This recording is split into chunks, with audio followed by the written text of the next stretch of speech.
Selamat datang di part kedua. Kita akan membuat sebuah player ya untuk masuk ke dalam drawing board yang udah kita buat di part 1 kemarin. Kalian bisa cek linknya ada di deskripsi. Kalau belum ikutan bisa dicoba-coba bareng. Progresan di part kedua ini kayak gimana? Kita akan fokus di bagian player. Sekarang kita buat satu kelas baru yang namanya player di dalam folder kelas ini. P-nya gede, player.js.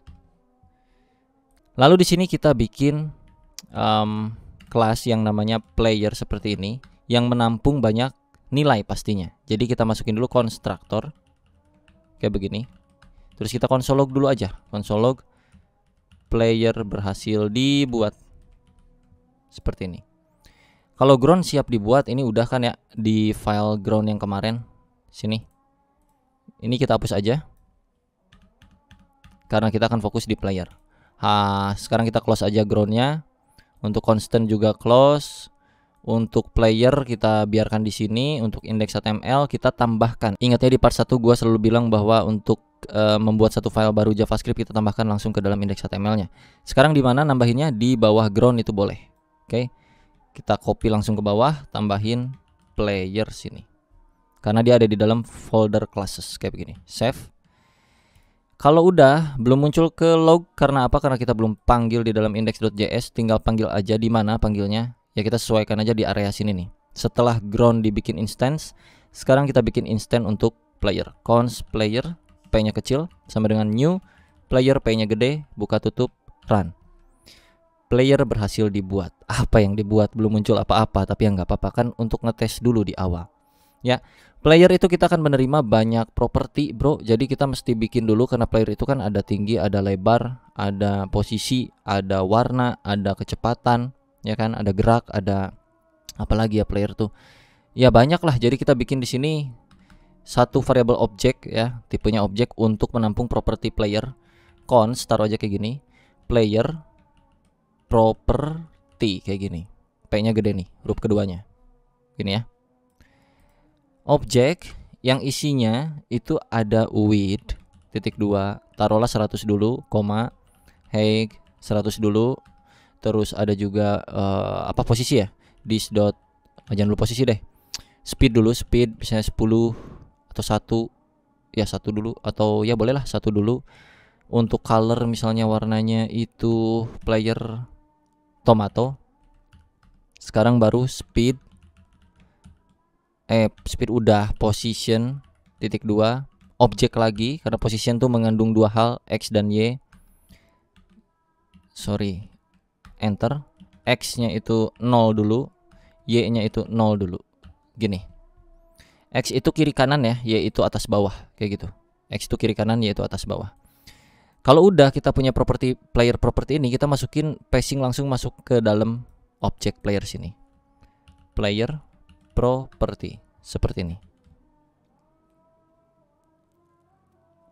Bentar sambil sebat, bro.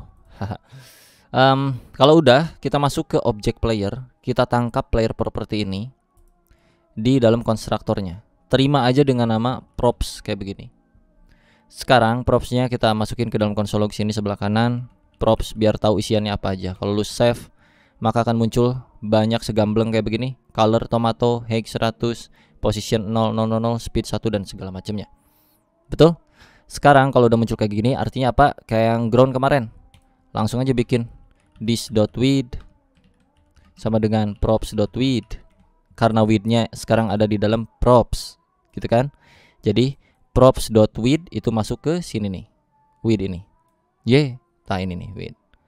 Props.height masuk ke height sini. Tuh. Jadi kita bikin this.height sama dengan props.height. This dot apalagi tadi, speed sama dengan props.speed. This.color sama dengan props.color. This.position. Nah, di sini perhatikan sama dengan karena ini objek, jadi kita buka lagi objek. X-nya sama dengan props. Nah, ini kan position. Jadi langsung props.position dot lagi x masuk ke dalam objeknya yang ini x y. Kalau kalian bingung yang beginian, kalian bisa tonton dulu full playlist JavaScript tutorial gua ya, ada tuh di deskripsi juga gua masukin dah.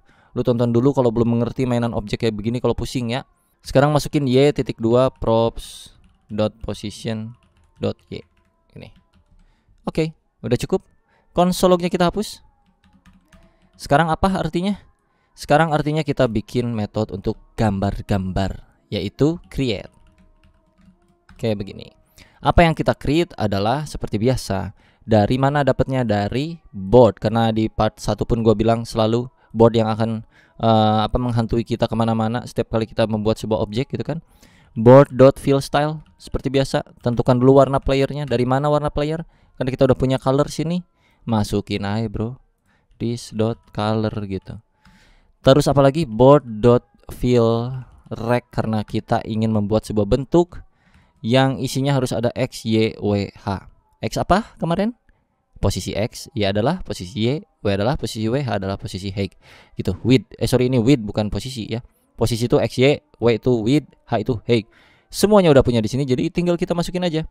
X-nya apa? This.position.x. Y-nya apa? This.position.y.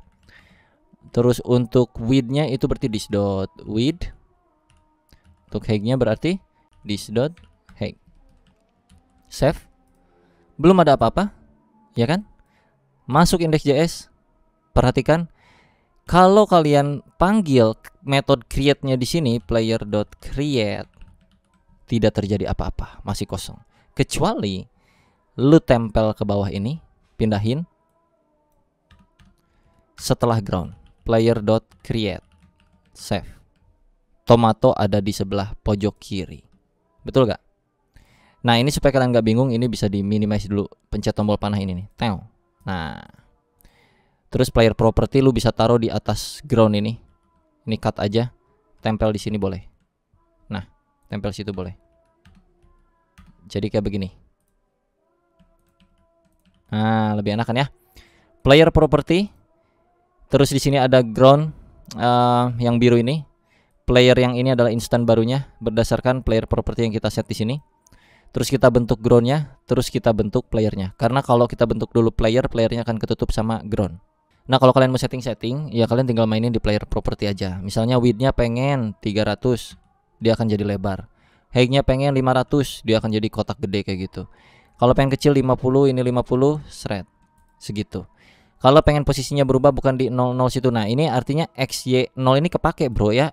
X 0 ini artinya sebelah kiri pojok atas, Y0 ini ada di atas sini ya. Kalau Y-nya gua taruh misalkan 100, dia akan turun ke bawah. Nah, kalau misalnya 200 turun lagi ke bawah. 300 turun lagi ke bawah. Kalau pengen ke kanan berarti Y-nya mainin ke kanan. Misalnya 300 ke kanan ada di situ. 500 ke kanan ada di situ. Kalau mentok ke kanan garis ini, nah itu berarti artinya ada perhitungan logika. Logikanya apa? Lu harus hitung display width ya, gua contoh praktekan ya. Kita taruh player ini ke mentok kanan. Sok coba kalian gimana, bayangin sendiri. Nggak bisa kita hitung-hitung kira-kira berapa tuh, 1000 misalnya gini. Weh, kelebihan 9550 kurang 958 ya segitu. Ada cara lebih mudahnya ya pakai perhitungan. Karena kita udah punya canvas.width, yang artinya canvas width itu adalah lebar dari kanvasnya segini.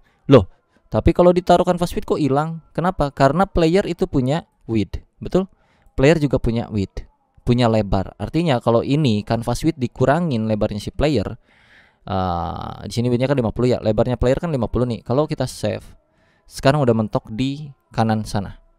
Canvas width kurang 50 itu widthnya si player. Kalau pengen taruh pojok kanan bawah bagaimana bang? Itu bisa canvas.width di Y-nya, Y-nya itu canvas.height kurang dari 50. Dia ada di pojok situ. Betul? Hehe, kayak gitu. Nanti ini akan kita mainkan untuk playernya bisa bergerak gitu, ke sana kemari gitu, atas bawah kiri kanan kayak begitu-begitu. Oke. Nah, sekarang misalkan kalau pengen punya musuh kayak bagaimana, Bang? Ya udah, lu copy aja ini langsung. Ini copy ke bawah. Copy paste gitu. Ya ini ganti aja playernya jadi enemy. Begitu. Kalau ininya sama player propertinya artinya ya bakal sama juga gitu. Ini enemy-nya harus kita create dulu di sini. Enemy.create. Kok bisa enemy create bang? Kan sama-sama dari objek player gitu. Kalau kita save, sebenarnya ini dua-duanya ada di dalam situ. Kecuali kita bikin properti baru untuk enemy. Ini copy, taruh sini, ganti player propertinya jadi enemy property gini tah. arahin ini tinggal masukin ke dalam enemy ini ya. Nah, sini nih, tempel. Ganti tomatonya jadi enemy misalnya black gitu. Terus untuk posisinya kita taruh enemy di ujung sini, tapi untuk player kita taruh di width-nya itu misalkan di 100. Tah. Udah ada tuh sekarang. Bener gak? Udah berhasil sampai sini. Ini ada musuh sebelah sini. Ini ada kita sebagai player. Bagaimana? Pusing atau tidak, guys? Jadi untuk part 2 segitu dulu. Semoga kalian gak bingung dan kalian pahamin dulu aja sampai kita bertemu di part ketiga untuk bagaimana caranya menggerakkan atau menganimasikan si objek yang udah kita buat, yaitu objek si player ini. Oke? Sampai jumpa di part ketiga. Jangan lupa dicek aja deskripsi untuk lebih detailnya. Bye bye.